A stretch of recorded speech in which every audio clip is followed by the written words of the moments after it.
Yo, yo, yo, yo, yo, yo, yo, yo, yo, yo, yo. Welcome back to the studio, people. It's your boy Jason Gooner, and we're back with another EPL preview show. It is week 30 of the EPL season, and we are back, people. The international break is over, the FA Cup weekend is over, and we are back into Premier League action. So, it's time to predict the games, look at all the team news after the internationals.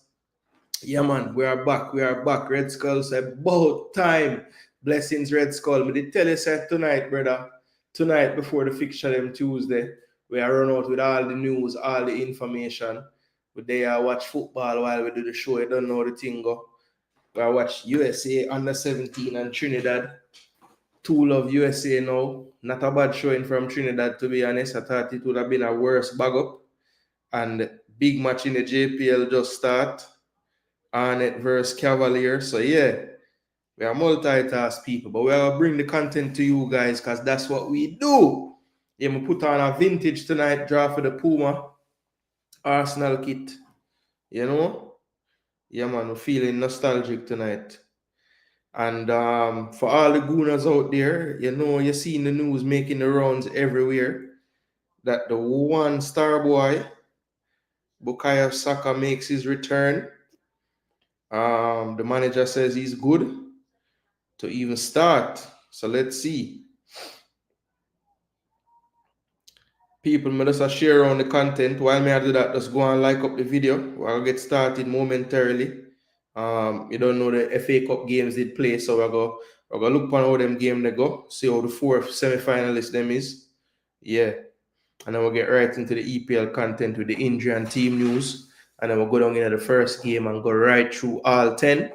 Yes, people. We're gonna do it, the format of the show. If you're not new to the channel, if you are new, please do think about smashing the subscription button. Yes, people, smash up that subscribe button so that we can grow the channel. Yeah, we are really pleased with the growth of the channel since we started, and the people the network is growing, the family is growing, so we give thanks for that every time. Yeah, man. I'm struggling here, people. Hold on. Here we go.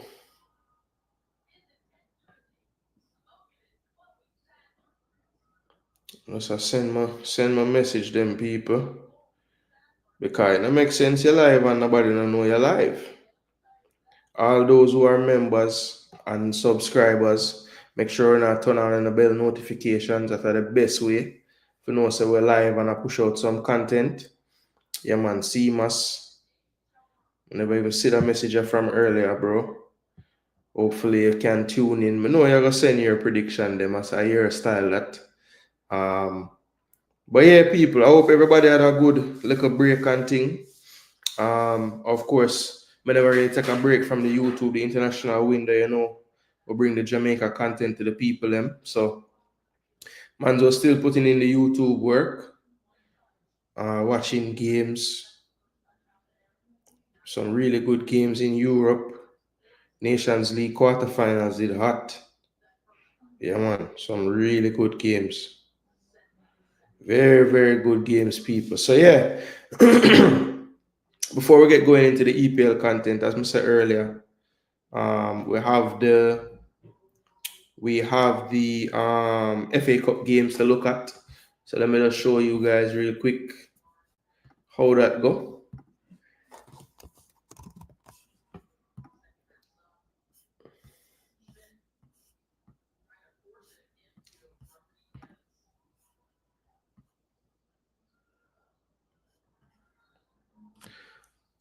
All right, so the quarterfinals look like this, people. Quarterfinals of the FA Cup. Of course, Arsenal been gone out of this one, but we still watch it same way. Crystal Palace beat Fulham away from home. Big result for them, 3-0. Eze and Sarr scoring in the first half, and then Nketiah off the bench getting the third for a convincing victory there. Brighton and Forest, this game was a tight affair. I thought Forest had a better of play throughout the game, so probably deserved to win. And they did pull out 4-3 in the penalty shootout. Villa took a little while to get going, nil all at halftime, but definitely picked up the pace in the second half, and a good stretch of play in the second half sealed it for them. 3 goals to nil. Rashford with a brace and Jacob Ramsey with a nice solo goal as well. And then Man City got the better of Bournemouth after going down 1-0. Second half goals from Erling Haaland and Omar Marmoush made this one a Man City victory. So Man City after the break back to somewhat winning ways. And then of course the semi-finals will be at Wembley end of this month, or next month basically, or end of this month, because April is not too far. Crystal Palace and Villa, and Forest and Man City. Now it says the 26th for both, but one will be Saturday, one will be Sunday. Of course, that will be at Wembley. So we'll see how that one plays out based on the fixtures they have going on. They'll try to sort it out better for both teams, or all 4 teams. So that is the semi-final fixtures, people. Crystal Palace and Aston Villa, and Nottingham Forest and Manchester City. So that is how it's going to look moving forward in the FA Cup. Good luck to all the teams. We have seen Newcastle get a trophy this season for the first in some years. The Crystal Palace, Aston Villa, Forest of the world. Similarly, for them, it would be a big, big, big achievement. Of course, City, perennial cup winners and Premier League winners right now in England. So, maybe they wouldn't need it as much, but at the same time, they have not won a trophy this season. They're out of the Premier League race. They're out of the Champions League. They didn't win the League Cup. So I think Man City will really want to lift this trophy just to say, okay, we didn't not get any silverware this year. So that is how it looks for the FA Cup, people. Should be a good one. Should be a good one. So let's move right into the Premier League, folks. No time to hitch. Remember, please do smash that like button. Share the content as well. It's very important that you do that. Just so we can get more people inside the building. Yeah, man. It's the EPL preview show, if you didn't know. So we're gonna go through all the fixtures. The usual suspects soon turn up and drop them scores. Hopefully them not forward too late, because we want to try to get through the content in a timely manner tonight, if possible. So yeah, I'm just sending this out some more, because I want to make sure that everybody knows that we're live.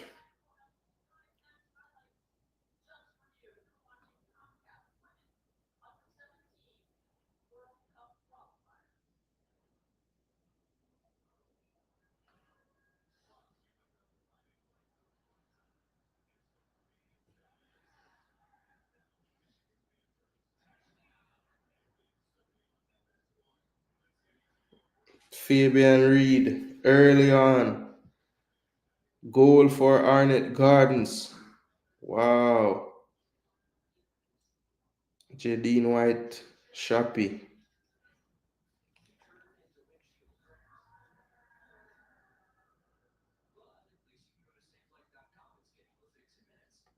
One nil on it early.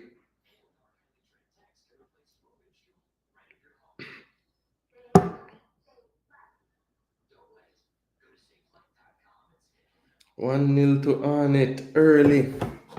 All right, let's get it moving now, people. So let's take a look at the Premier League latest injury news. So Man City with an update on Haaland. This happened in the FA Cup fixture. So let's see what they have to say about his fitness for their game. Their game should be on Wednesday. So they have an extra day.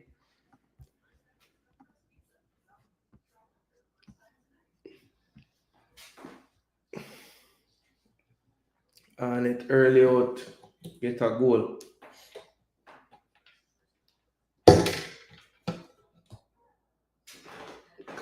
Struggle from your day. All right, injury update. So Man City confirmed Haaland has suffered an injury to his left ankle. Norwegian striker sustained the injury during Sunday's FA Cup quarterfinal victory. Erling underwent initial tests in Manchester on Monday morning and will now seek specialist consultation to confirm the full extent of the injury. Assessment remains ongoing to ascertain a full prognosis. The expectation is that Erling will be fit in time to play further part in the remainder of this season, including this summer's FIFA Club World Cup. So it doesn't sound like he'll be able to play on Wednesday, but I guess good news for City fans is it doesn't look like a very long-term injury from first reports. But definitely we're going to have to keep tracking that one because it seems like there's not much clarity to that, but seems like he'll be out. All right, Nuno provides injury update on why.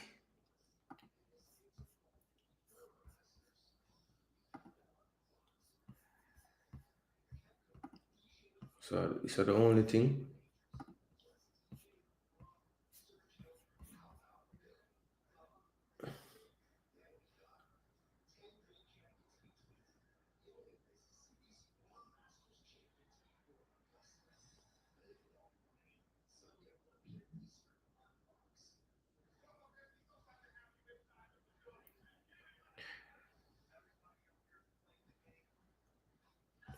Yeah, so it looks like Chris Wood basically is still just being assessed day to day. Did pick up an injury playing for his country. That's why he was missing from the FA Cup fixture for Forest that they won on penalties. But he will not be back in time. So all you FPL players, bless up float, what go on, bro? We're there. No float, I go drop film score them, so we put him on the paper. Alright, float. No, so me don't miss one of my regular them on the paper, you know. Big up yourself, float. Alright, so the next one, people. Saka ready to go, people. You love to see it. Alright, let's show you guys what Arteta had to say about the squad. As you know, we will be playing tomorrow. 2:45, I believe. Something like that. Or 3:45. Mikel Arteta has confirmed that Saka is fit and available again for tomorrow's game against Fulham. Our winger has been out for over 3 months after tearing a hamstring at Crystal Palace just before Christmas, which required surgery. But after plenty of rehab, Bukayo has completed his recovery in time for the visit of the Cottagers to Emirates Stadium on Tuesday night. Bukayo is ready to go. All the careful things he's already done. So now it's about putting him on the grass in the right moments. All right, so that sounds like great news for Arsenal. Not so good news on Calafiori. He definitely will be out for this fixture. Picked up the injury with the national team. Looked very bad when I saw the clip, but apparently it's not as bad as it looked. And Jurien just had a really bad illness. That's really what was going on with him. So he is back and fully available. Had to pull out of the Netherlands squad due to that illness. So sad for him that he wasn't able to take part in those games against Spain. Missed 2 very good games that his country played there. But, good news for the Arsenal fans of Timber that, everything is all good now and he's back. So that is wonderful news there for Arsenal. Let's see. Manchester United team news. Amorim did have some words to say about some players that they have been missing. So let's just check in with them. And there is Big Maguire.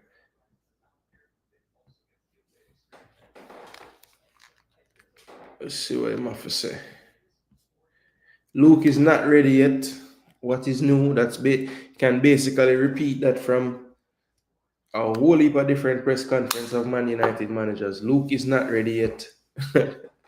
We are starting doing some drills with the team, but we are getting Luke. Mason is feeling better. He was already on the bench in the last game, so that's somebody coming back. Kobe is almost back. Johnny Evans recovering. Aiden recovering. Of course, Lisandro Martinez is out. Maguire is ready to go to the game, and Euro as well. So them have a mixed bag.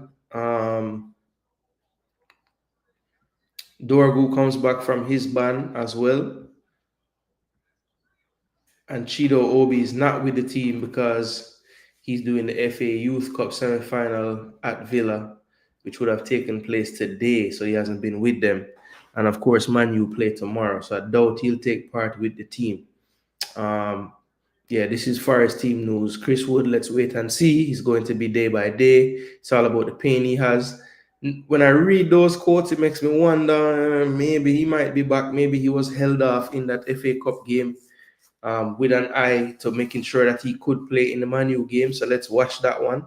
And then Morgan Gibbs-White, of course, had a big issue hitting into the post in that FA Cup game. Had to come off the field. So that might be a bit of a worry for them as well. You know, not having Chris Wood is one thing, but then you take Gibbs-White out of the team as well. That's two of the main cogs in that machine right now. So the slack will have to be picked up by the likes of Hudson-Odoi, Elanga, those players if they're going to be able to overcome that absence. You know, Elliot Anderson, I think, can play further forward, so that's an option as well. I think he can definitely take over the creative duties. Busy Atkinson from the penalty spot, and he panenkas it into the goal. So it's 1-1 Arnett Cavaliers, first 16 minutes of the game. So quite a start to this one. I'm glad I decided to go and listen it while I do the show. It looked like a good one. Never even say how the penalty got given, but oh my gosh.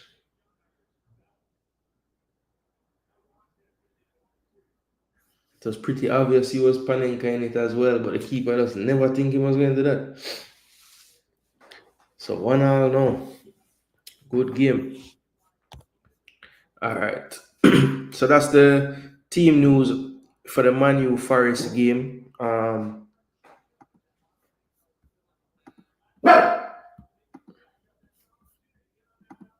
Yo, the app tell you what going on, but it tell you way after it happened. All right. Mateta start the quarterfinal. Lamptey out for several weeks.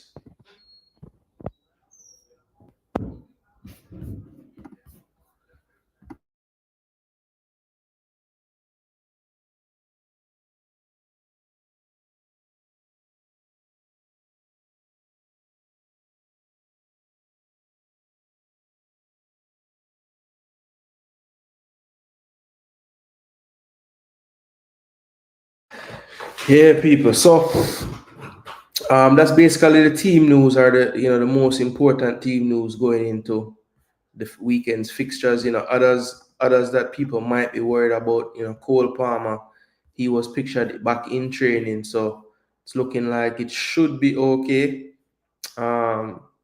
This was on Friday that he was in training, so there is a chance that he could make it by Thursday. So any people with him in the FPL ranks, maybe you can take a chance that he will be back as well. And then Alison Becker shared an update via social media after leaving international duty. He said, just to let you know, I'm fine. Just have to follow the protocols. Thanks for the messages. So he's actually sending a good news note to the Liverpool fans for their running this season. Maybe they would be a bit scared when they saw him not able to play in the second game versus Argentina, but in the last window. But he actually put a message out saying it's all good, not to worry, not to worry. He will be there, you see it. So that's pretty much the main team news. Obviously, the biggest news of the week is the return of Bukayo Saka. A lot of people have been talking about that. So that's basically the big news on the injury front. So let's move right into now the predictions of the games, and we're going to start from the first fixture. And I didn't set it up like this, people. The Premier League did. The first game listed for tomorrow, it will be at 2:45, and it is going to be Arsenal versus Fulham. So let's get that on screen so we can go through the routine, check what's going on with the teams, how they've been playing recent form against each other. Yeah, let's look at all those things. Now, of course, this is kind of a grudge match for Arsenal. If you remember, the last time they played, it was a 1-1 match. But wait, didn't they lose to them?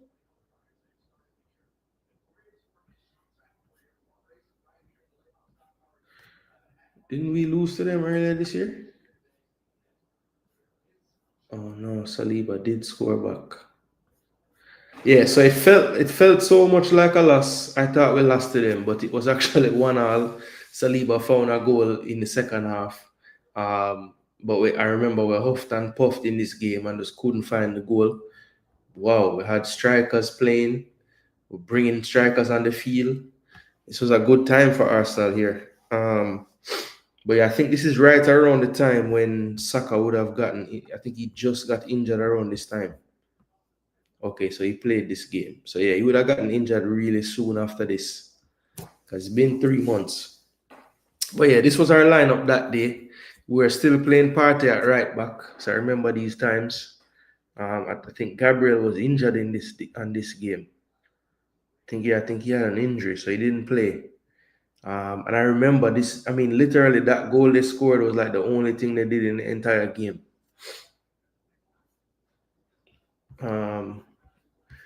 But yeah, the team looks a bit different now. I think we'll probably see Timber. We'll probably see Skelly, Saliba, and Gabriel Raya. The midfield will probably be Partey, Rice, and Odegaard. And then the forward line, probably, I think Saka probably comes off the bench. So I think Trossard, Marino, and Martinelli more than likely play.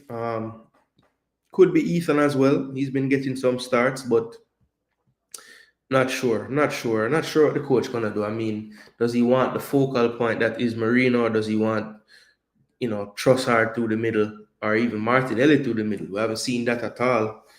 That's something that he could potentially do. Yeah, and the bench looked a lot different. We had Jesus injured for the season. Heaven is gone now to Manu. So yeah, quite a few changes now on the Fulham side. Let's see how similar it will look. Tete is out for almost the season, basically. I don't know if he's back yet. I know they were saying after the international break he could be back. Bassi should be there. Diop probably will not be playing. I think Anderson will play. And Anthony Robinson, of course, will be there. Traore hasn't been starting as much of late. Smith Rowe as well has been kind of rotating between the bench and the starting lineup. Pereira has gotten back into the good graces of the manager, and Muniz has picked up his pace as well. So he's been starting some games over Raul. So let's see how that goes for them. But other than that, I mean, look, Fulham is a team that seems this season to always play up to their opposition. So if they're playing a team like Arsenal, second in the table, more than likely they're going to give a good account of themselves. They were more than willing to sit in a low block against us at home.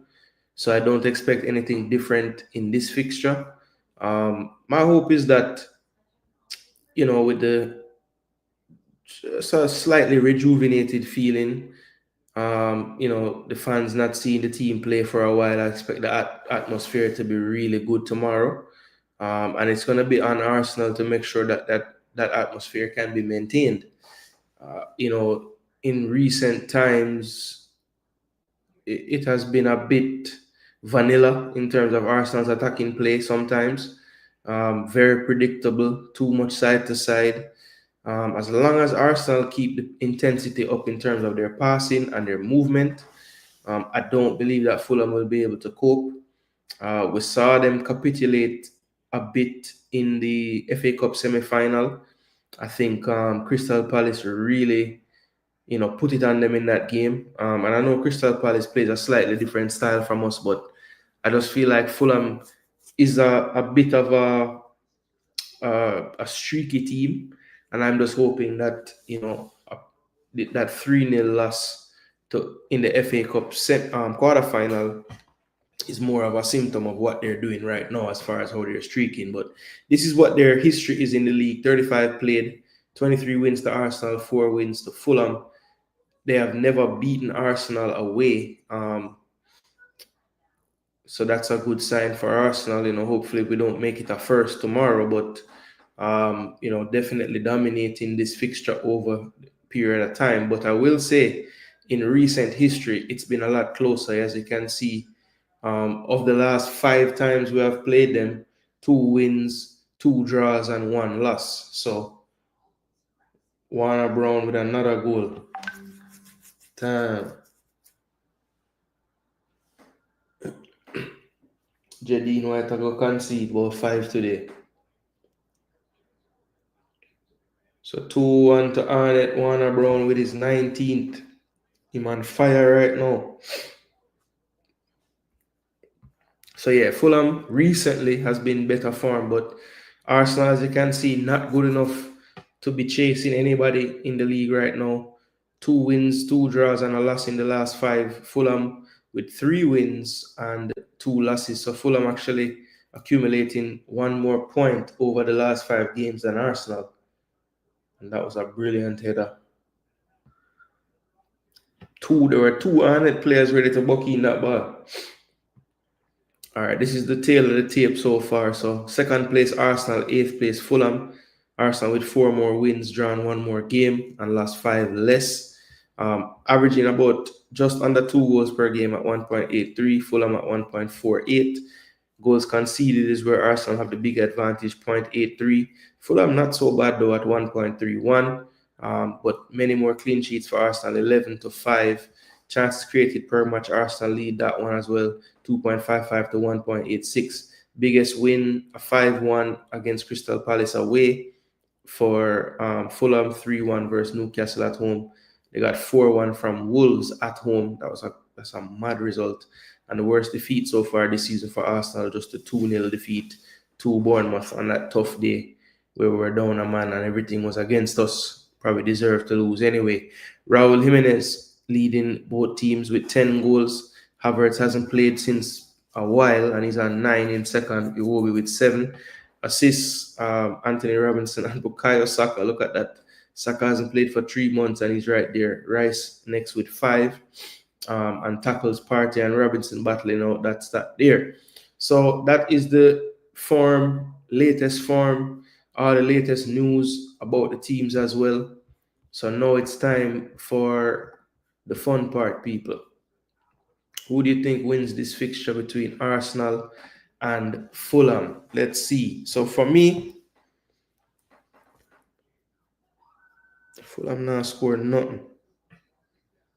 I'm going with a 2-0 to the Arsenal. I was going to say 3, but I'm not going to be greedy. 2-0. Yeah, man, 2-0. That's going to be one of my perfect scores this week. Floats a 2-1 to the Gunners. Bless up Chile, Wagwan. Yeah, man, Fulham, the last 5 games of trouble. Red Skull a ball. 1-1 Chile say. Man say, nah, go forget about the recent game them, you know. Miss Melina, big up yourself. All right, I did Miss Mel there. 2-1 to Arsenal. Red Skull agree with it. With the Gooner boss. 2-0. All right. Anything you say, Skull, I hit that, So 2-0 it is, bro. All right, so yeah. I know Mas will send me theme on the Discord. Duke. I don't know where Duke there tonight. Biggs G, Pristine. All of the people that I usually check in, I'm writing CK. I know CK is the same kind of busy.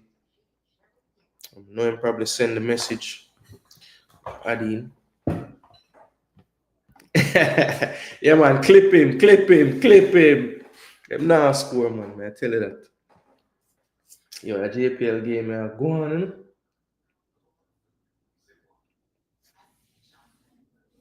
I just couldn't wait for do the show so late after the game start. I have to just do the show. All right, so that's the Arsenal Fulham game, people. Yeah, so the next game, Wolves and West Ham.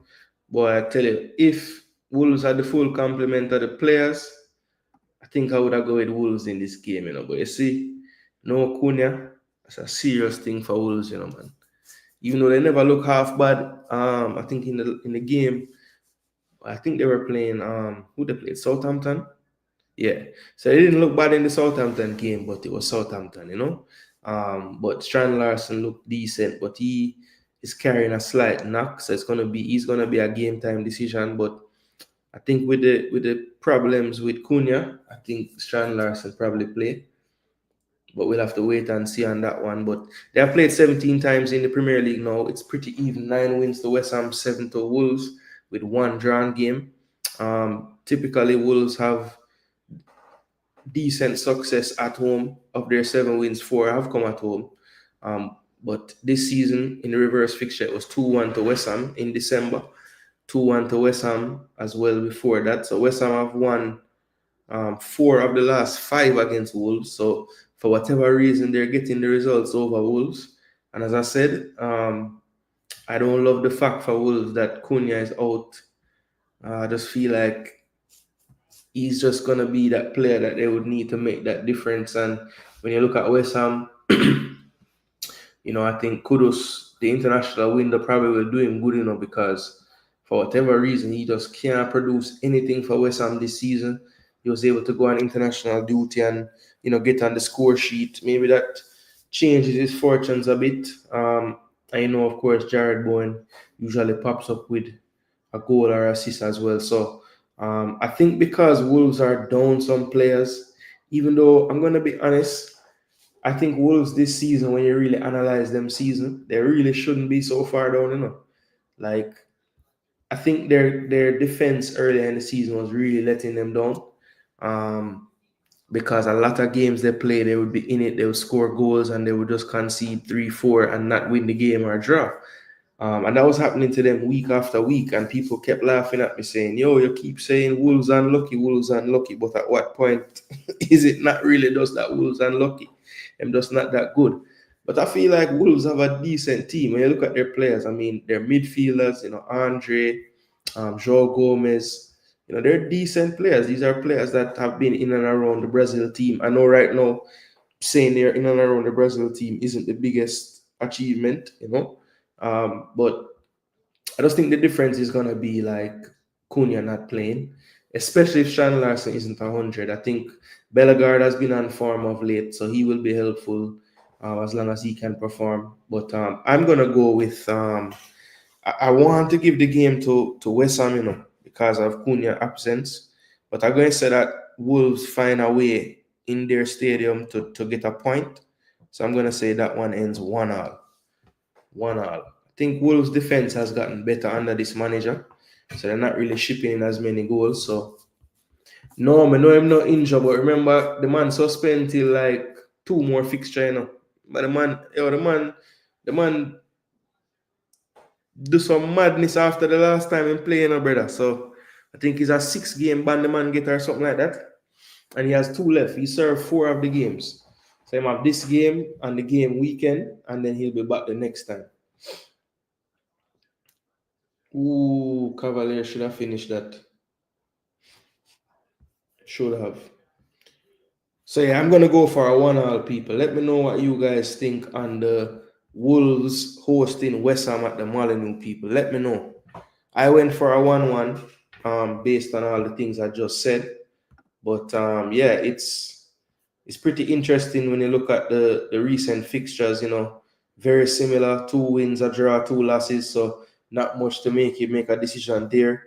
The position on the table is extremely close as well in terms of 16th and 17th. Yeah, West Ham have a decent cushion against them with 2 more wins and 2 more draws. But even when you look at the statistical lineup there, Wolves score more goals than West Ham, particularly. The goals against are not that far apart. Clean sheets pretty close as well. The chance is very close as well. So I think on paper, this just looks like a very close game. And the absence of Cunha mixed with them being at home and West Ham, not really having the greatest season. I think Potter has stabilized it a bit, but maybe it's not quite firing like it first was when he got there. So I can see this game just being a stalemate in terms of the score. So I'm going to say 1-1. Yeah, Skull, I agree, Skull. Yeah, man, may I watch it there, man. The right is up on my phone.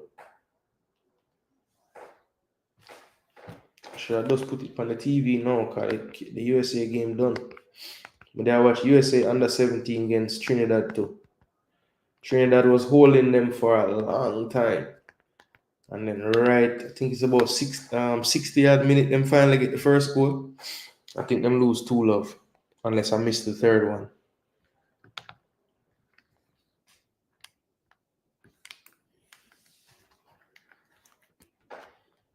Yeah, but 2-1 on it, BM. Go on. Hot Chili say 1-0 to Wolves. West Ham 2-1 Red Skull. Said too much firepower. But Skull me that think the same thing, but Wolves are play better of late, West Ham, I feel like Wolves are play better than them right now. And the only thing really make me would have don't get them is who them have out. So we'll see how it play out though. But I was leaning towards a West Ham win more than anything. Now watch it on Sports Max app. Yeah, Warner Brown just score the second goal for Arnett. Cause Gilbert got two striker and play Reed and Brown, and two of them score already. So it's 2-1 Arnett. Busy Atkinson scored a penalty. But the match hot, cause Cavalier just get a big chance in the box. I think Watson make a run from midfield and just a good block by the defender. But the game good, man. Two good team. Basically like a playoff preview. Cause them side they might play in the playoffs, you never know. Alright, so Wolves and West Ham. We're gonna move on to the last game of tomorrow. That's gonna be Nottingham Forest and Manchester United. Nottingham Forest, of course, coming off of the emotions of a penalty shootout quarterfinal victory, setting up on a game with Manchester City at Wembley in the semi-final. But the first order of business after that result is to face Manchester United at home. And if you look at the history of this fixture in the Premier League, it paints a different picture of what it looks like this season, because in the history, they've played 15 times, 10 wins to United, 3 wins to Forest, and 2 draws. Forest did topple them the last 2 times they have faced them, 2023 December and 2024 December, 3-2 and 2-1. Before that, Man U beat them at Old Trafford 3-2, 2-0 away, and 3-0. So they have won their last 2, have Nottingham Forest. I'm sure it's going to probably be some kind of record if they were to get them 3 times in a row. I'm sure they've never done that. If you look at the recent form, they had their first wobble of the season. 2-1 loss to Fulham, 4-3 to Newcastle. Good draw at home to Arsenal, 0-0.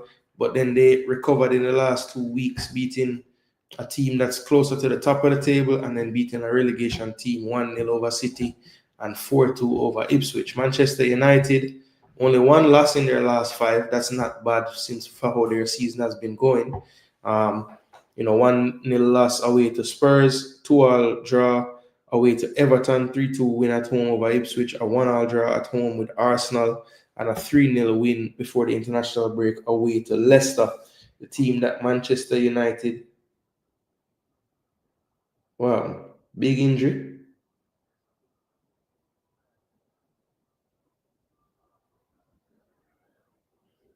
I don't know what's going on.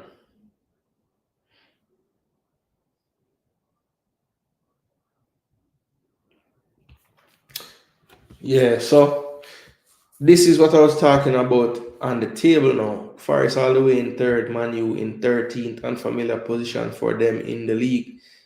6 more wins for Forest in the game so far this season.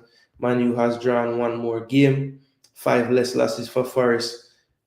They are leading all the stats over United. More goals per match, conceded less goals per match, more clean sheets. But Man U has created more chances per match at 1.83. So that just goes to show you one team has been clinical this season, the other team has been wasteful. Chris Wood leads the goal scoring charts way out in front of these two teams with 18 goals. But the question is, will he be involved from the start or at all? I think the coach sounded like he was playing it close to the vest, but I think Chris Wood will be playing tomorrow. Bruno has 8. Amad Diallo out of the team right now with 6. Bruno leads the assist with 9, Alanga 8, and Morgan Gibbs White 7. I think if anything, Morgan Gibbs White more of a doubt than even Wood for tomorrow, but hopefully for his sake, at least one of them can start. As I said, I think Elliot Anderson can push up and play where Morgan Gibbs White usually plays. Shouldn't be a big deal. But of course, there's different things that Gibbs White might bring that Elliot Anderson just don't have. So still would be a loss, but I think it will be a decent fill-in because I think Anderson is a good player, class player. Just basically got sold because Newcastle was trying to make sure they didn't fall into some trouble. I believe if they weren't in that financial situation, Forest don't even ever get the player. But yeah, this one should be a decent one, I think, because Nottingham Forest games are typically exciting games because they play such good transition football. And when their wingers are flying, it really can get nice to watch. So should be entertaining. Man U is not the best defensive team. At times they can be stingy, but they do tend to give chances up. So I think it should be an entertaining one. But if you're a Man U fan, you don't want to see it because I think Forest will continue to do what they've been doing in the league and get a result in this one. I'm gonna say Nottingham Forest wins this one 3-1.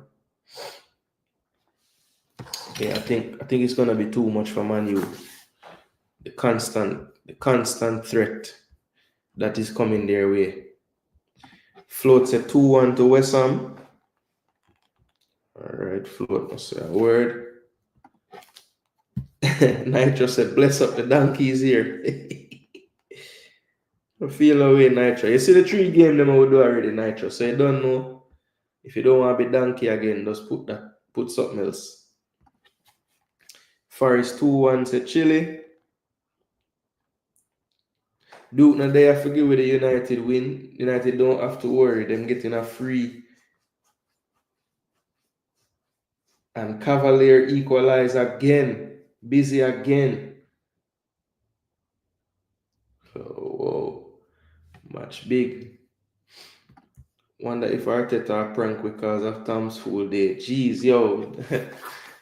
We're going to know about 1:30. We're going to find out. 12:30 for the yard skull. We're going to find out because this man bound for do anything, man. Nottingham Forest 2-1. Well, no him can't play Calafiori as striker time out. So not to worry about that. Alright, next day. So that's the 3 matches on Tuesday. I don't know why them load up Wednesday, so but a 6 match on Wednesday. 5 of them starting at the same time at 2:45 Eastern time. And then you have Liverpool, Everton. Liverpool will be hosting them in the second Merseyside derby. Everton played them well in the last one. Didn't get the result that many wanted. I wanted them to drop all 3, but Everton still did their thing in that game. Let's see if they can pull up with a performance again. But the first game we're going to talk about on Wednesday is Bournemouth and Ipswich. Now, Bournemouth did crash out of the FA Cup. I think that second half performance by City was much more like the City that we have grown accustomed to seeing. Yeah, man, Charity Shield boss him name, man. Man said that's a trophy. That's a major honor. Man said, what about man? What about the 2 community shield? I said, no. Man said 3. I have 3 trophies. Yo, that day there, I don't think I was more upset than that day there. Couldn't believe the man star. All right, so this is the head-to-head action. Quite a history in the Premier League between these 2 teams. They have a total of 1 game played. It was earlier this season. Bournemouth getting the better of them 2-1 at Portman Road. This one will be the return fixture. But as you can see, Bournemouth for the first time this season really having a bit of a lean run of form. Only one win in their last five, and that was to the team that pretty much every team has beaten this season, Southampton. They did draw away to Spurs, good result at 2-2. But home losses to Wolves and Brentford, and of course an away loss to Brighton, just not getting over the line in fixtures. And it was a very similar thing we saw against Manchester City. Definitely a tale of two halves. I thought Bournemouth was somewhat the better team in the first half, maybe a bit more even than how Man City dominated them in the second. But that has been a symptom of their recent games, the losses and the draw, even with Spurs. Not really ending the games quite as they start and play them in the middle. Definitely, wearing down towards the end of games. And I have to think, they're not a team that does heavy rotation of their players, and their coach is one of the more demanding coaches in terms of style of play. They literally try to press you from minute 1 to 90. They don't really take much time in possession, like with slow build up and stuff. They really try to get the ball to their front players quickly. So it's a very high breaking transition type of style that they play, mixed with pressing as well. So is it that the players are just wearing down a bit? Definitely one thing that I think will be beneficial to Bournemouth is getting into the main Europe competition, or even any of them, to get that monetary boost, because I do think that if this coach is going to stay here, and they convince him to stay, because I know a lot of bigger clubs are looking at him as a potential replacement for their coaches, they're going to have to invest in the summer, because I do feel like the bonus of them probably making a competition if they can finish the season strong, and also the bonus of, there's players on this team that are gone. I mean, the centre back, 19-year-old kid that decided to play for Spain, who was born in the Netherlands, Housen, I think he's gone for sure, and they're going to get an easy 50, 60 mil for that kid. He's only 19 and only getting better.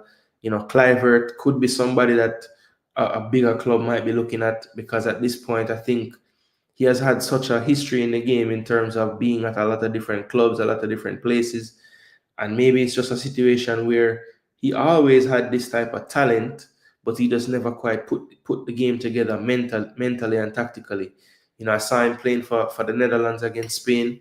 His game traveled to the international level as well. He was playing just like how he plays for Bournemouth for Netherlands. So I do think that those two players in particular, as well as Semenyo, it's going to be tough to keep all these players around. So when you factor in that they should get some more revenues based on their league finish and from sales of players, they should be able to reinvest it nicely into the squad. So, and this is a team that typically do find good bargains and good pieces on a budget. So yeah, it's going to be interesting to see their evolution, but I think that might have been playing a factor in how their form has been lately. The style of play wearing on the players, right? But in this particular fixture, I don't think it's going to matter much what time of the year it is. Ipswich is a team that has been fighting, trying to at least eke out some draws and some points here and there. But I don't know, man. I feel like can the slide really continue for Bournemouth? I mean, they've had some shocking results at home lately. Definitely that 1-0 loss to Wolves was a terrible result for them. Brentford away, they have been really on form of late, so I don't think that's like a shocking result. But not many of us picked Brentford to win that game in this prediction. So, look, I'm gonna think that at some point they have to finish this rut in the league. So I think this is a good week to go ahead and do it. So I'm gonna say somehow Ipswich usually get a 1 goal in a man, whether it's from Dillap or something.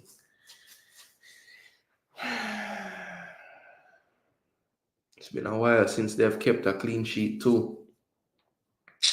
All right, I'm going to give Ipswich their customary goal, but I'm going to go with another 3-1 scoreline. I think Bournemouth gets some goals in this one. So 3-1 Bournemouth for me. Chile agrees totally. Red Skull said 2-1 Cherries. or they probably draw. Yeah, I mean they have been dropping points of late, man. But I just think Ipswich is now or never for them as well, where they are in the table, and I think it's leaning more towards never for them. Trust me, just not enough quality. All right, Brighton and Aston Villa. That should be a really good fixture here. Brighton also falling short in on penalties. They had the ideal situation of hosting that tie as well, but Forest was able to come there, play them better, I thought, in the run of play, and also, you know, basically win the penalty shootout on their away ground, which is not easy. But they've played 11 times. Villa has 6 wins, Brighton has 2, and there have been 3 draws. Earlier this season at Villa Park, it was a 2-all draw. This was a very exciting game as well. Actually, I remember this game. Watkins and Rogers, Adingra and Lamptey getting the goals here. Lamptey scored a really good goal in this game, actually. But yeah, that was the first fixture they played. But if you look at the recent games, basically, apart from this 2-1 Villa win, the home team has been kind of taking home the spoils. So yeah, it's Brighton that comes in with the much better form in the league. After a couple lean performances by them, they were able to reel off 4 wins in a row, which got them right back into the hunt for the European places after some bad form.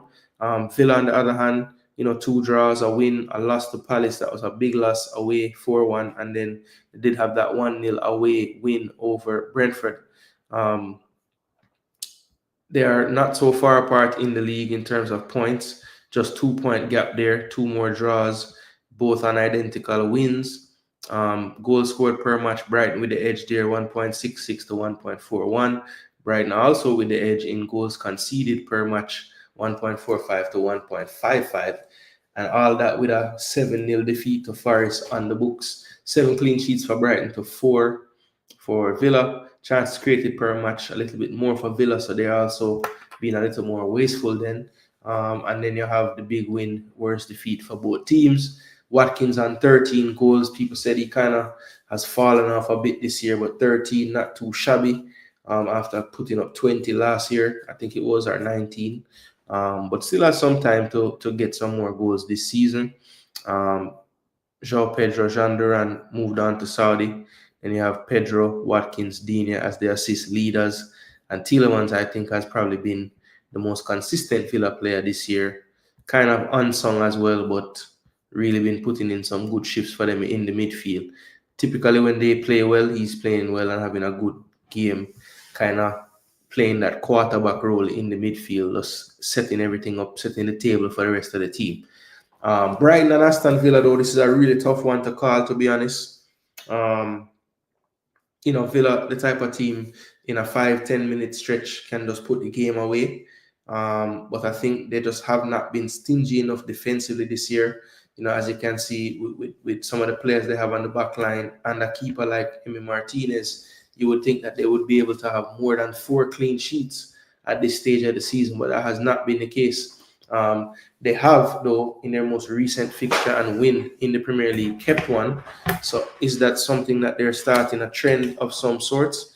I don't know if the Amex is the exact place for that to actually go down, because typically Brighton do score goals when they host matches.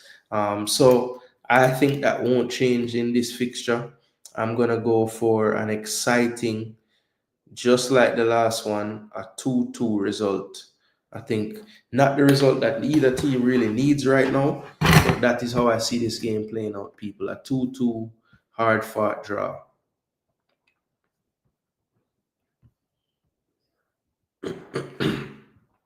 2-1 West Ham, 2-1 Forest. No, wait, Flo, did say this first game? Okay, 2-1, 2-1, and 2-1. Okay, let us sit down there. I got that float. 2-0 Bournemouth. Mad. I think that's going to be... We say 1-1 draw for the Brighton Villa. All right.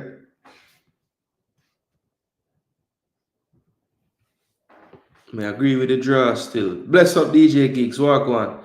2-all Villa Brighton. It's a float. Brighton 2-1. It's a Chile. I lean for the 2-1, you know, but change my mind. So Villa go find it, man. Too much offensive player. I'm gonna find the goal them.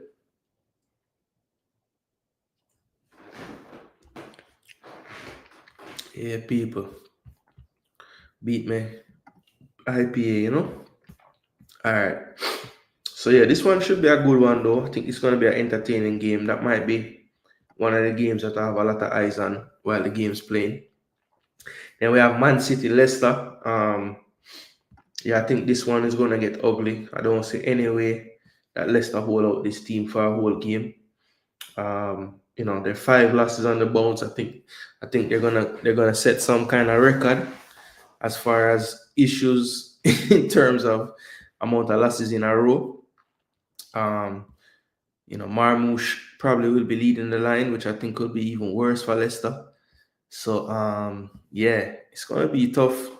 It's gonna be very tough. But I don't think there's really much need to look at what's going on. I mean, 2 losses, but those losses came to teams above them in the table.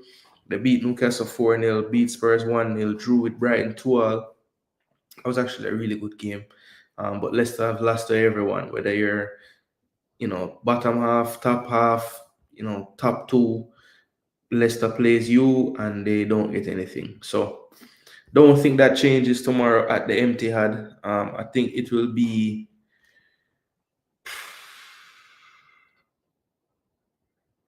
Should I give City a clean sheet, man? Them always end up concede somehow. All right, man, I'm gonna stick with my guns. 3-1 City. I'm tempted to say 4, but I'm gonna keep it at 3. Man, you is really crap. Even youth better Arsenal did win youth FA Cup.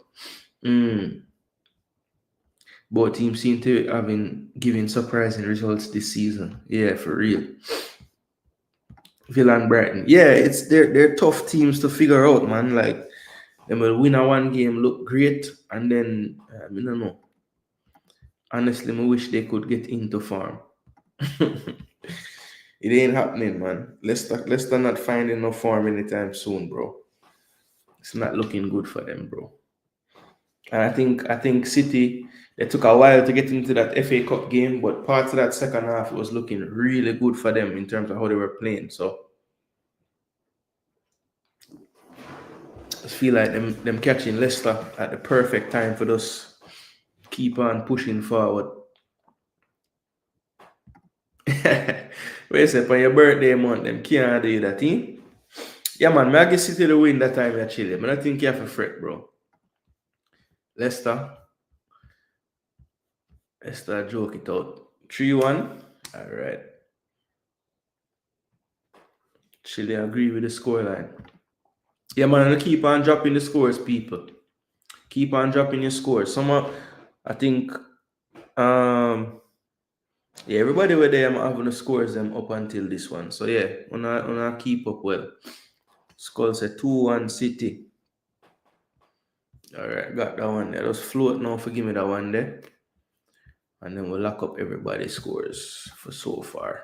All right, Newcastle Brentford. This is probably another game that I want to watch a little bit of as well. 2 teams that have a lot of players that I like. At this point of the season, you know, man's out here scouting. Come out, call up Berta, new sporting director, and say, yo, I have a list of 5 players, and them 5 can't lose Premier League next year, youth. Probably say, who, me? But it's all right. Ask around and them tell you. 7 played in the Premier League. Newcastle dominating so far. 5 wins, only 1 for Brentford and 1 draw. Brentford did get that 1 win this season, though, earlier in the season, a 4-2 victory at their home stadium, the G-Tech. And yeah, that was a big result for them, 4-2. That's around the time when they were scoring 4 goals every time they played a game. They have kind of slowed down a bit in the goal scoring department. That has to be said. But still had the 4 goals against Leicester. 1-0 over West Ham, 2-1 good win away at Bournemouth last time out, lost to Villa at home, and drew with Everton. Seems like Everton drew with everybody in the last month. Newcastle's form, they had those 2 losses on the bounce to Fulham and to Man City. Then they had a big win at home over Forest when they were up 4-0 in that game, I think, and ended up winning 4-3. And then they lost to Liverpool 2-0 away. And then they beat West Ham 1-0 away. Had to grind out that one before the international break. So far this season, Newcastle in 6th, Brentford in 11th. The wins, look at that, so close. Only 2 more wins for Newcastle. So there is a 6-point gap there, but Brentford could really get themselves right back in that mix if they could get this result over a Newcastle team that still has ambitions of getting into that top 4. When you look at the overall stats, Brentford slightly higher scoring over the season. Newcastle with a slightly stingier defense, more clean sheets, and the chances created per match are pretty much dead even. So, even though the position is about 5 places apart, the wins are very close. All the other stats and metrics very close. So I think this is a much closer game than what people might think. And for whatever reason, this season Newcastle's homegrown hasn't quite been the fortress that we have known it to be. I mean, they lost to Fulham at home. They struggled to finish out a big result against Forest at home. They haven't really been as unbeatable at home this season for whatever reason or the other. So, yeah, I don't know, man. Brentford has just been a team lately that has been finding ways to get results. I mean, they did lose to Villa in that game, but they put up a fight and could have probably gotten some goals in that game. But, it was just Aston Villa's day to get that clean sheet, I guess. But in this particular fixture, I am tempted to give Brentford at least a goal, right? So the question is, how stingy is Brentford's defense tomorrow or Wednesday, in this fixture? I don't know. I'm gonna say Newcastle get the job done at home, But it's gonna be exciting. 3-2. 3-2 game. Newcastle with the win though. Bless up, Pristine. I know say you're that forward, man. I write down your name a long time. Wolves 2-1.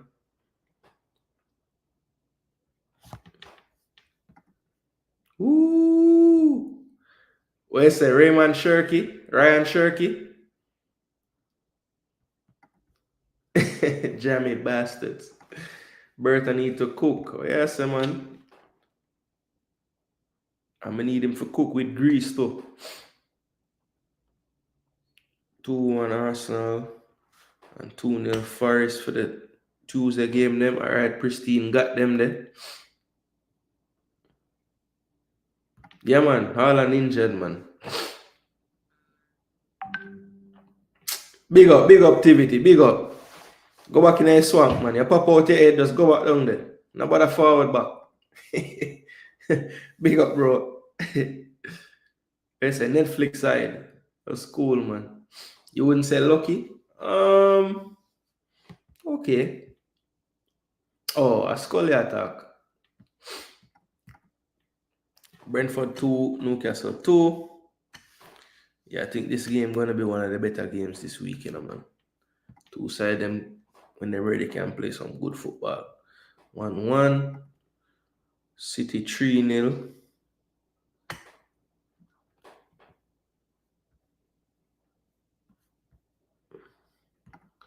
One nil Newcastle says Skull. And 3-2 Brentford.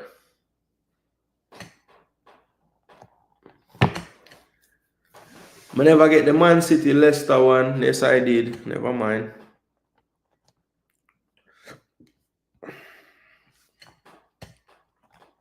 Make sure I write this properly before I get confused. That's a 2.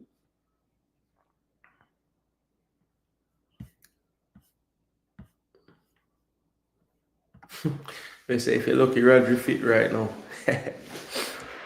No worry, next season I can actually rest Rodrick and buy a next 6 now. So maybe it was good for the long run. I don't know. Long run, not this year. Southampton, Crystal Palace people. Do you guys want me to do a recap of the stats or just tell you the truth? I think Crystal Palace on its way to evening up this all-time table because they will get a victory again. I think this Palace team poised to finish off the season nicely in the league. Ooh, that should have been 3-2 to earn it. 5 losses. So Leicester and Southampton are on race for the worst ever. Palace with 3 wins on the bounce, 4 out of 5. I think this gives them 5 out of 6 as well. When you look at the tail of the tape, everything would lean towards them winning. I mean, look at the difference in goals conceded per match. That's ridiculous. Yeah, I'm sorry, people. I can't find any kind of way to give Southampton any chance. I even think they'll probably keep a clean sheet, So I'm going to say 2-0 to Palace.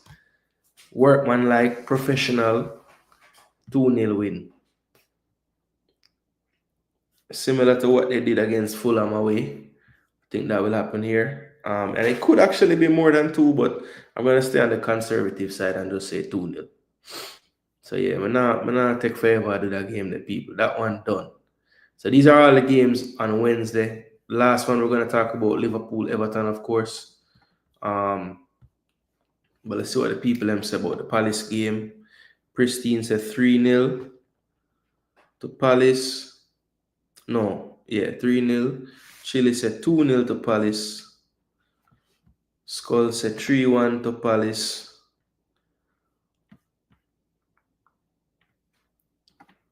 Yeah, Pep say he want him fresh for that. I don't know if him fully fit, but yeah, I think them even not gonna bother. Maybe like in a month when FA Cup semi and them thing them, maybe. I think we'll see much before May though. Or end of the month, yeah.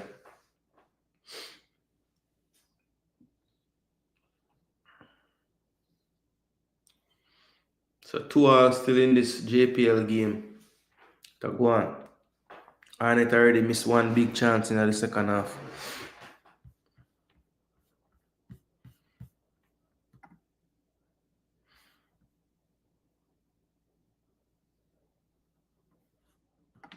All right, Liverpool, Everton. Stats. So they have played 65 times, one of the most played games in Premier League history, I'm sure. 28 to 11 wins, so a big discrepancy there, but 26 draws. So draws almost the most common result in this fixture. And they've had one this season already with that 2-2. That was the late goal by Tarkowski. This was the rescheduled fixture that they couldn't play due to weather earlier in the season. Tarkowski saved a point for them late. Let's see if they can do something similar in the return fixture. Of late, whenever it's at Anfield, they have been getting the wins. And Liverpool's form has picked back up. 3 wins on the bounce, beating City and Newcastle along the way. And then, of course, beating cellar dwellers Southampton, Everton, unbeaten in their last 5, but probably too many draws for Moyes' liking. But at this point, he has done what he needed to do since getting this managerial position, gotten them out of the relegation zone and pretty much to safety at this point. This is the tail of the tape as far as stats. Liverpool, the highest scoring team in the league this season at 2.38 goals per match. And just under a goal conceded per match. I think only Arsenal with a stingier goals per match conceded record. 1.24 for Everton, so pretty stingy themselves as well. Chances created and goals really the major differences between these two teams. But Everton will be set up to hit them well on the counter. We saw them cause a bit of problems in that first fixture in February, and they'll be looking to do much more of the same. I think in that game, when you look at when the goals were scored in particular, Beto getting the first, them scoring right away, and then that Salah goal in the 73rd was looking like it would have been the winner. But all along in that first half, Everton really could have gotten that second goal before Salah was able to find that goal in the second half. And then, of course, Tarkowski with a memorable moment at Goodison Park for the last time hosting Liverpool to at least not lose to them in the last fixture at Goodison Park that they would ever play. So, yeah. So, this one, I think Liverpool at home are giving them the edge, to be honest. I don't see them keeping a clean sheet, though. They've won the last 2 times they've played in this ground 2-0. I think they win the game, but I think it's a little bit closer. So I'm going to say a 2-1 to Liverpool. Obviously, I would love for them to just lose outright, but I'm going to play to win this damn picks this week.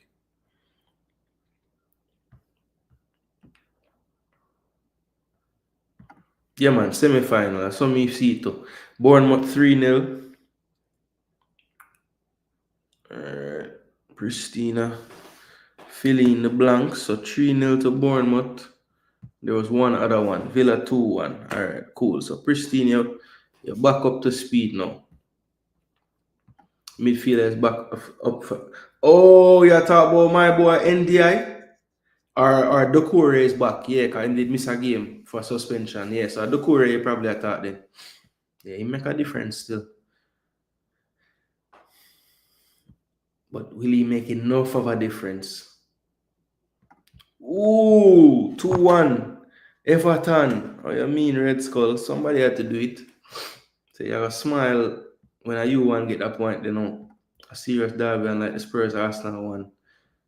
Yeah, no, that's one thing with this derby where you can say like Everton somehow, brother, no matter how bad them is, them play them tough, bro. Every time. The midfielder is back for Everton. Okay, I read that. Yo, if this happen, boy, I'm glad. Liverpool 1-0. Yeah, I think this game will be close. I don't think Liverpool is going to bag them up. 2-0. Float, me I'm missing the last 2 games them if you're still there about.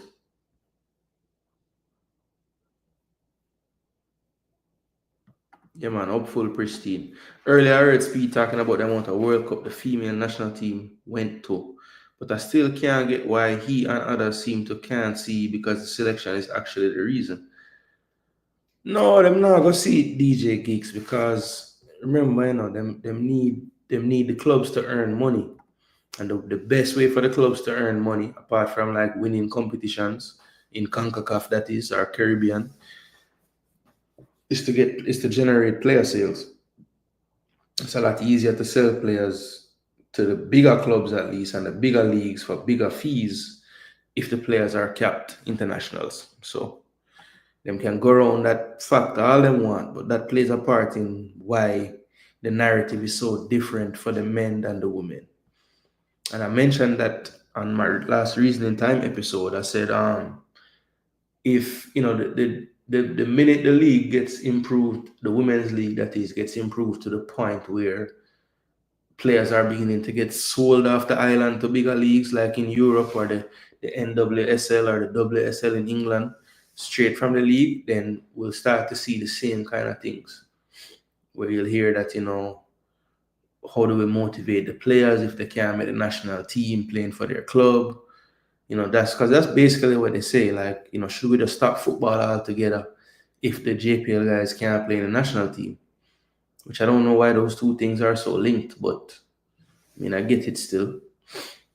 The diehard Jamaican fans of football that go to these JPL games, I'm sure they get a different feeling when the players that they see playing for Jamaica, they can also see, in the next week at Arnett Gardens complex playing in the JPL. That's just a different feeling than, I would think you'd feel another immense pride when your sister you can watch the play up on the TV screen where you watch every week, but people don't really see it that way. Anyway, the last game of the week is going to be Chelsea and Tottenham. These two teams don't know what they want to be this season. Spurs, 2 wins, 2 losses and a draw. 3 losses and 2 wins for Chelsea. ever since their manager said that we're not in a title race when they were like, I don't know, 3 or 2 points away. Ever since that day, the season gone to the dogs. They are in fourth position still though. After those 2 wins on the bounce, kind of got them there, and they got a lot of luck from a lot of the teams around them losing as well or drawing and dropping points. Spurs have been 14th, kind of hovering around there for a good little while now. They score a bag of goals, 1.9, but Chelsea not shabby either, 1.83. Chelsea with a slightly stingier defense, 1.28 to 1.48. Both teams have 6 clean sheets, more chances created per match by Chelsea than Spurs. And, these are the leading scorers. Cole Palmer really been quiet of late in the goal and assist department. I think Nicholas Jackson's absence has really been an issue for Chelsea. And maybe now they will start to appreciate him a bit more. All the Chelsea fans that love to beat this player. I think he's like vital to the way you guys attack and play. And his absence has really left a big hole in everything you guys try to do going forward. So, RR said 5-1 to Liverpool. G's and P's. I say a murder. A Phoebe side, but I love them. You'll never live to see that. But say, no, I get no 5-1. 5 points ahead, even EPL page posted. There are such battlers. Ooh.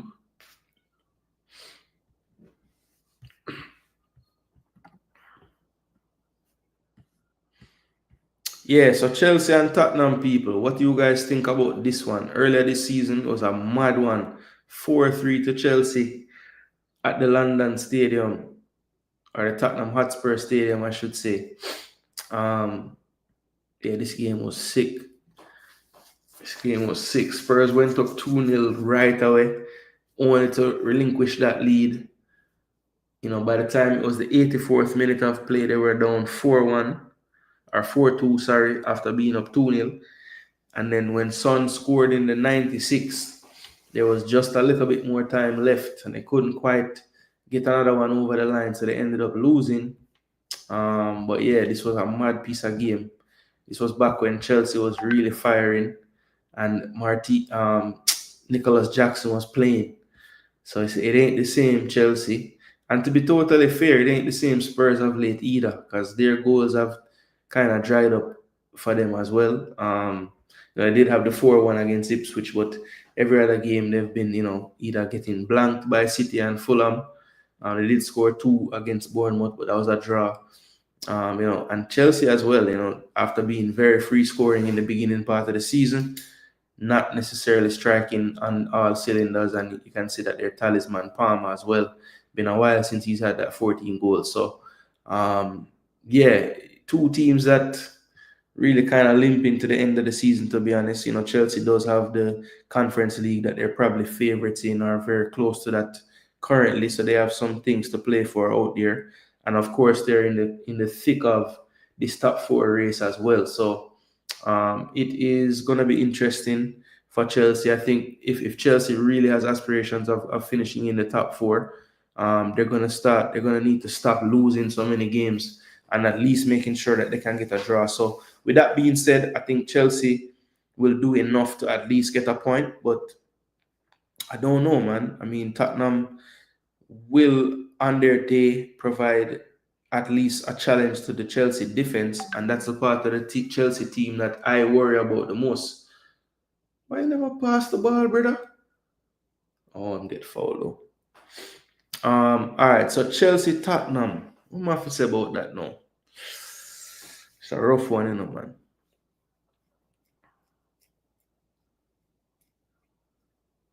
Yo, I get Chelsea, You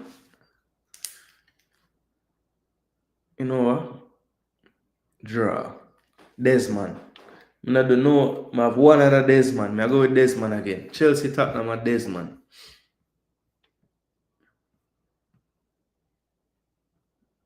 Yeah, man, I hear your side, man. So it's like you have a notification bell for when we talk about Liverpool. Yeah, man, as you clock in. 3-2 Chelsea. Wish both team could lose, though. Yeah. both team lose, I call that a draw. So that's why I'm going to do that. The only way Chelsea lose if Sanchez play. Well, Sanchez played the last couple of games, so you know. Tottenham 3-1 say RR. So RR, drop the rest of them now. We know you say 5-1. And what else you say? 3-1 to Spurs. Yeah. At the bridge. Ange might be the worst Spurs coach ever. This man has 3 losses against City at home. We had 0 before. I worry Chelsea soon take on the 3 points. Chelsea 2-1 say pristine.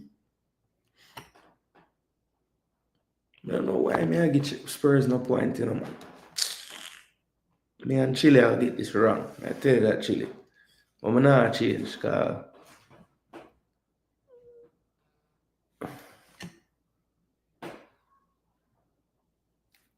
this is not right. 5-1, 3-1.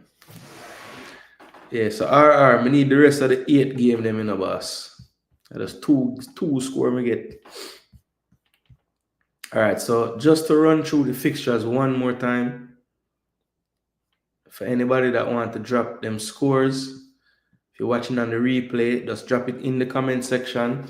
If you don't see this video live, it's okay. Kickoff is not until the afternoon tomorrow. So tomorrow morning, if you see the show and you didn't have a chance to be here, just drop the 10 scores. Preferably if you can. When you drop it in the comment section, just try going in the order, please.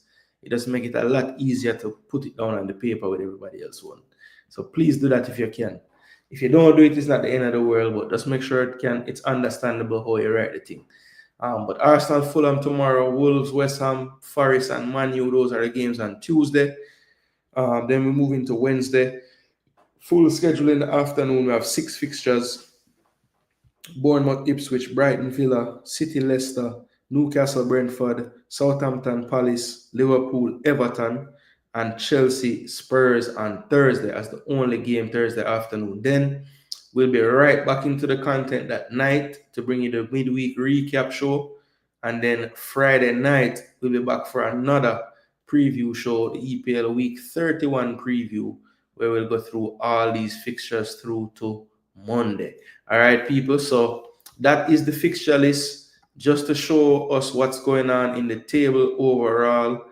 As I said before, the relegation zone looking the same. Southampton on 9 points. Leicester and Ipswich both on 17, with Ipswich having a slightly better goal difference. Wolves 9 points clear of safety. Cross to the back post. Oh, you never finished that, Richters. Almost a goal made in Suriname there. The man said, how good is Dwayne Atkinson at football? Let me see the absurd technique. Oh, ball. That was a good ball still. Jeez, if Jamaica feel them good, that score. Big bounce in front of the finish. So Wolves 9 points clear. I mean, you know, obviously they're not mathematically safe, but honestly, the form that these 3 teams on, I'm not see none of them being able to put together any kind of run of wins. West Ham, Everton, definitely I think safe. Tottenham, can't believe I'm saying this, but Tottenham is safe. Man U on 37 points. They have played their way out of any kind of relegation talk as well. Crystal Palace on 39 in 12th. If they had started the season out half decent, they would be so much higher in the table right now. Brentford on 41 points, really picking up form at the right time, ending off the season well. Bournemouth have just plummeted. They were all the way up to, I think, 4th or 5th at one point. Now they're back down to 10th with their recent form on 44. Villa is another one that's struggling to find good Premier League form, any consistent Premier League form. They are on 45 points in 9th. Fulham 45 points in 8th and goal difference above Aston Villa. Then we have 2 teams on 47, Brighton and Newcastle. Brighton with a +6, Newcastle with a +9. So Newcastle is in 6th, Brighton in 7th. Man City on 48 points. This is where the logjam really is at right here. 49 points all the way down to 44. I would say even Brentford have proved, 2-3 wins. You're right back in it. So I would say all the way down to about realistically Bournemouth. I would say from Bournemouth up to fourth, those are the teams I would say really in contention. Outside chance for even a top four place, you're talking about the likes of Crystal Palace, Brentford. What are rated if Man U win 9 games in a row? Wait, 38? Yeah, 9 games in a row. Jeez, any of them do that? If them get 27 more points, which won't happen, but if they did, them season not bad again. And then the top three, you have Nottingham Forest on 54, Arsenal in second on 58, and Liverpool first position on 70 points. So if it's now or never basically for this Premier League to have any joy in the top part of the table, Liverpool just need to lose 3 games on the bounce. Arsenal win those same 3 games, and then we have a title race. But people, they have 1 loss for the season. The draw is getting up there now at this point, up to 7, but they ain't losing 3 more games, not even 4 more games in their final 9. That ain't happening. So, yeah, I've said it about 2 weeks now. This one is over. No matter how positive you want to be as an Arsenal fan, Red Skull is one of the more positive Arsenal fans I know. And he's basically picked Liverpool to lose every week ever since. So, one of these weeks, Red Skull, it's going to come true. Hopefully it's this week. So can start to feel like there's a chance. Because honestly, the way how people are ball for some kind of excitement in the Premier League at the top, if Liverpool ever lose 1 game and Arsenal win, even though 9 points, people are going to start talk. Well, hey, you never know. Or the Liverpool fans, them will laugh still. But I tell you how people stay, brother. They want it. They want something for happen, man. They want it. They want it. Get exciting, Andrew Lally wins a trophy in his second season. 8-0 Spurs. Yeah, man, them forgot win the Europa trophy. Them can't win this. That will never happen. From me say it can't wrong. Spurs now win a trophy till 2035. Chile said 2035. Sound jealous, sound generous. I am back. Where did I leave off? So Float, you have 3 game leave. Southampton, Crystal Palace, Liverpool, Everton, and Chelsea, Tottenham. So the last 3 games them. See them here?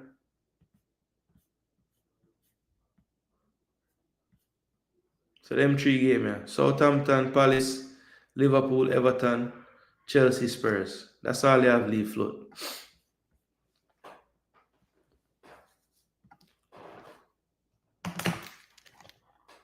Two 0 Palace. 3-2 and 2-1 to the Blues. All right, cool. Arsenal losing is also fun. Not for me. We're not battle it like Arsenal. I don't know how Arsenal become the battlers when Liverpool buckle more league than Arsenal in the last whatever amount of leagues. Every year in a buckle it to City. Because enough of them here they only they lead to. But when Arsenal lead and lose, it's buckling. It's weird. Needs to be studied. I don't know why Liverpool get this pass in the Premier League when them barely win it. Them lose every year to City. But when we lose to City, we are battlers and we no good. Then it don't make no sense. What you say? You want scrap the weight name there? You want scrap the 3-2? What you say? The Moise factor? Let me know, Float, because my lucky team, well, it's not lucky still. It can change up to tomorrow, but let me know. No, I'm not buckle police, but a facts. If we're going to talk facts, talk facts. I don't know why Arsenal just get this buckling title when we are not the only team we lose to City in the last 7 years. From a winning position as well. So, I don't know. Why don't we just get a pass from buckling? I don't want a different title. All right. What else? What else? We're going to forward with the next name for that. Since Arsenal have to be the battlers, I forgive Liverpool a name too. Because them the top of league and don't win, you know. But so them go on, man. Because them are going like Man City and walk them down in them history too. Them are going like it's not what Man City do. But it get played up so much when Arsenal let it happen. I don't know, brother. Even them lose to Arsenal in same last year, they were winning also. Yeah. Nobody not gonna say that. Them just want to point out Arsenal did a lead and Arsenal never win. When whole heap other side lead and never win. Mm. Area now. So why so we battle against City but on battle City. You see? The hypocrisy. The hypocrisy.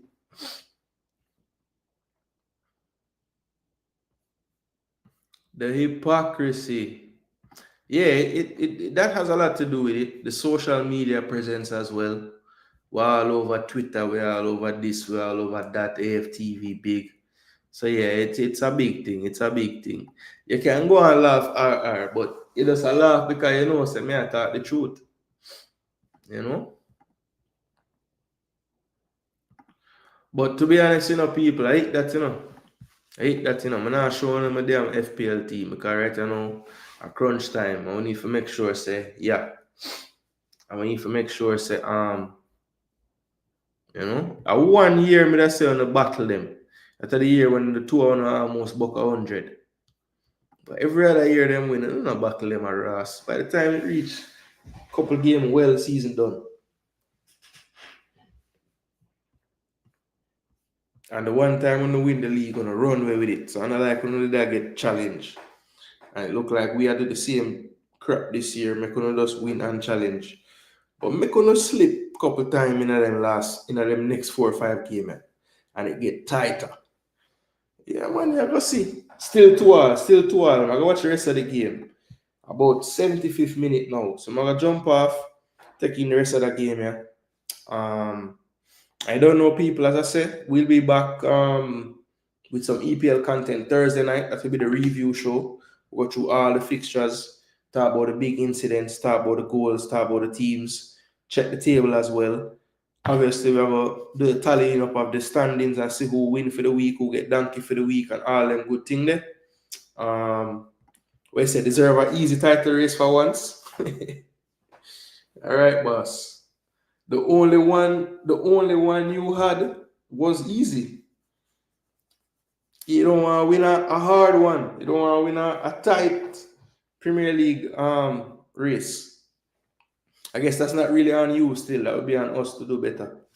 So can't really knock Liverpool for that. Yeah, man. Bless up RR. Big up, Bull. Liverpool only win title when there is no challenge. Nobody start up my cousin, please. Because that's a whole conversation now Bull are going to have with you. Anyway, people, you don't know, That is it, people. Glad to be back. Drop some EPL content for you guys, as I say. And the EPL, all the EPL fans who religiously watch this particular programming, I'll be back Thursday night for the review show. We'll go through all the fixtures, as I said before, jot down all the records of all the people that did the picks and try to pick the winner, and also the donkey of the week for the worst picks. And yeah, we'll be back Thursday. I'll probably be back as well. Let me see how these dates match up now. So the 5th is Saturday, right? I think the 5th is no. Yeah, so the 5th is Saturday. All right, so Friday, Thursday. All right, so yeah, I'll be back on Wednesday. I'll be back on Wednesday with some Jamaica content. We have the Reggae Girls coming up with their fixtures, so I want to do a tactical preview. Try to tell you guys about how these games should go. It's gonna be a bit tough for me to get all the content out in real time, like live watch alongs and stuff, because I have a really busy weekend.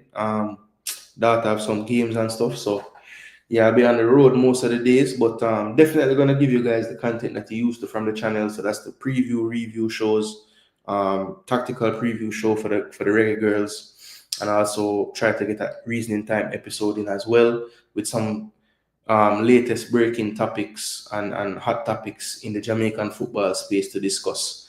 All right, so big up on yourself and thanks so much for the support. Everybody who tune in tonight, please make sure and did smash up the like button. That's really the only thing we really want from all the viewers and subscribers that tune in. Please just smash that like button. It's the best way to show YouTube that you guys are enjoying the content. See? Yeah, man, I don't know. As always, you guys are what makes the channel and these programs run nicely. Without you guys, it would be very boring just talking to the screen the whole time. So again, give yourself some applause for tuning in, being a part of the show, taking part in the show with your comments, and yeah. Oh yeah, one of them something there where the meat of them move. Yeah. I like seeing those things. That's nice. I don't see the one for this season, but I know I thought DJ gigs. I like those things. Anyway, people, that is it, I wanted to say big up on yourself. My name is Jason Gooner. This is Jason Gooner TV, and the EPL is back tomorrow. And like I always say at the end of these programs, come on, you Gooner.